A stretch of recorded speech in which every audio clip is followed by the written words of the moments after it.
York and Chicago and San Francisco to participate in the extraordinary activities that we offered here. And those would be primarily things that took place in the brothels, things in the gin mills, things that took place in opium dens, and perhaps some gambling mixed in there as well. So right over yar is City Hall. From 1885 until 1910, we were the place to be because we had a mayor named David Rose. David Rose. Everything was always rosy under Rose. And David Rose always took on, though he was not a Southern gentleman, but he took on Southern airs. And he would talk to people and say, "I guarantee you'll have the finest experience possible when you come to our fine city of Milwaukee, Wisconsin." Literally. And people, of course, bought into that type of thing. And again, we're right outside of City Hall, so the original brothels were, you walk out the back door and there you are. And the brothels went from rather ornate things, and this is Liz Tours, she's going to cover everything, but from really ornate, marble-lined mansions with these exquisite little musical groups that are playing, and you got Viennese orchestras and all sorts of odd things taking place inside these brothels. And as you'd work your way down the strip, down a couple of blocks, you go from these really high-end luxe things down to the horse stalls, where people literally are having sex with horses and dogs and whatever else. So Milwaukee was, kind of quite the Caligula-esque kind of a thing for a long period of time. So what happened in 1910, you ask? Well, David Rose no longer was the mayor of the fine city of Milwaukee.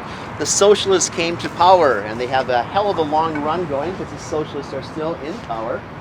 And the first order of business was to shut down the brothels. 1910. Now, brothels don't, of course, disappear because it's a very lucrative way of business. So they came down to Walker's Point. And what's in Walker's Point?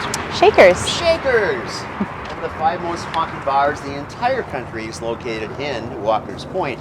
And yes, indeed, the second and third floors above Shakers were brothels. So from 1924 until 1946, those brothels were owned by the Capone family from Chicago. You may have heard of them. Bang, bang. Right? Sounds familiar. Here we are. So if you have any questions, I'll tag along for a couple of short minutes, but really, this is Liz's tour. Hi. Are you excited? Yeah. Now, before this moment, how much about brothel stuff did you know? Probably prices, a little bit, do what? Probably a suspicious amount. A suspicious amount. You get in Paris? You're right.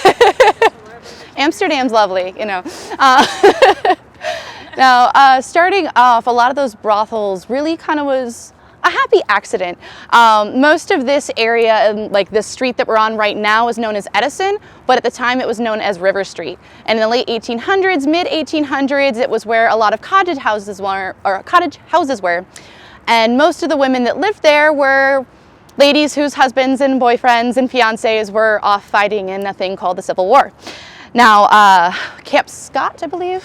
Yes, Camp Scott in 1861 was a nearby training facility for the soldiers in the Union Army, and so a lot of those gentlemen were off fighting, and because they were so nearby, a lot of these gentlemen also needed help with their laundry services. And these lovely ladies of the cottage industry discovered that on top of doing their laundry, they could earn a little extra doing a little more. And that launched the cottage industry as it became into the brothel industry. Now, as Bob mentioned, it started as anything from what was known as a volume brothel to those little stall saloons, even up to really grand mansions, some of which in cities like Milwaukee, St. Louis, Chicago, New York, and even all the way out in San Francisco would have lavish things like golden pianos that would play 24 hours by hired musicians just to keep the guests entertained while they waited to be entertained. Before we start walking this way, are there any questions? No? All right, I'm going to walk backwards, so just give me a heads up if I'm going to run into anything.